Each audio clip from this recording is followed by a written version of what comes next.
Le témoignage de Jésus s'étend à l'œuvre immense qu'il a accomplie, en raison de ce qu'il était et de qui il était.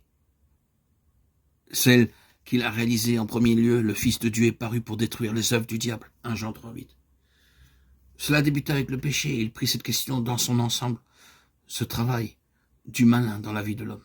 Il l'a prise avec toute la malédiction qui, de ce fait, était survenue en luttant, comme dans un corps à corps contre cette grande chose, effroyable et horrible, appelée le péché. Je ne sais pas quel est votre sentiment à l'égard du péché. Le Seigneur essaie de bien nous faire comprendre la grandeur de la sainteté, parce que son opposé est si affreux. Il a pris toute la question du péché, racines et branches, le tout. Il a porté notre péché en son corps sur le bois. 1 Pierre 2,24. Il a été fait malédiction pour nous. Galates 3,13. Il a été fait péché. Lui qui n'a connu aucun péché. 2 Corinthiens 5,21.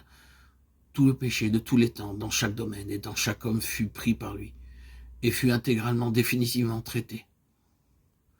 Voilà le témoignage de Jésus. Mais ce n'est pas tout.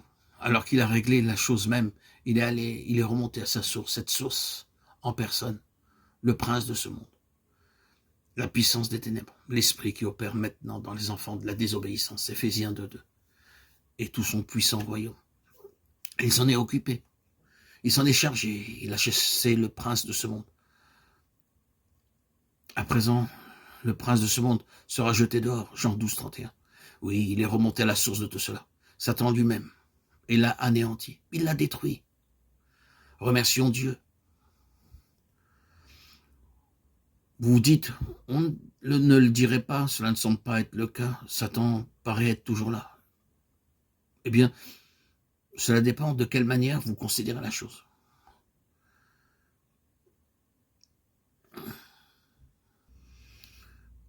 Portez votre regard sur l'incident terrible qui est arrivé à Akan, Josué 7, quand le peuple de Dieu s'avançait plus profondément sur la terre de l'Alliance. Nous savons comment l'ennemi, le grand ennemi spirituel, avait tenté depuis le tout début de cette marche vers la terre promise. Ils étaient en Égypte et puis aussitôt dans leur exode et ensuite au Sinaï.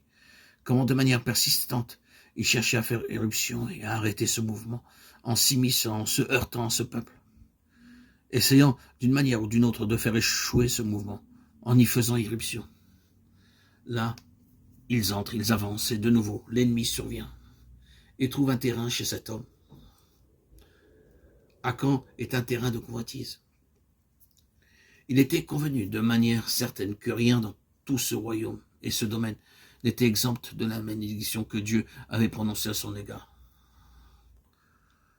L'ensemble, hommes, femmes et chaque chose dans ce royaume était sous le couvert de la malédiction, pour des raisons que nous n'avons pas le temps d'expliquer, mais tout était sous une interdiction et une malédiction, et c'était clair pour tout le peuple. Tout devait être totalement dévoué par interdit, ce qui signifiait détruit, entièrement détruit. Mais Akan, dans la convoitise de son cœur, prit parmi les choses, dévoué un lingot d'or et un manteau babylonien qu'il cacha dans sa tente. Et le mouvement vers l'avant qui suivit fut des plus catastrophiques. Ce fut un désastre pour Israël dans son ensemble et tout fut conduit à un arrêt. Satan a triomphé. Il ne semble pas que Satan soit un ennemi des faits. Le diable sera toujours là, inévitablement, jusqu'à sa destruction ultime.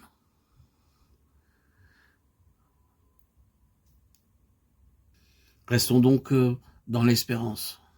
Béni soit le Dieu et Père de notre Seigneur Jésus-Christ qui nous a engendrés de nouveau pour une espérance vivante par la résurrection de Jésus-Christ.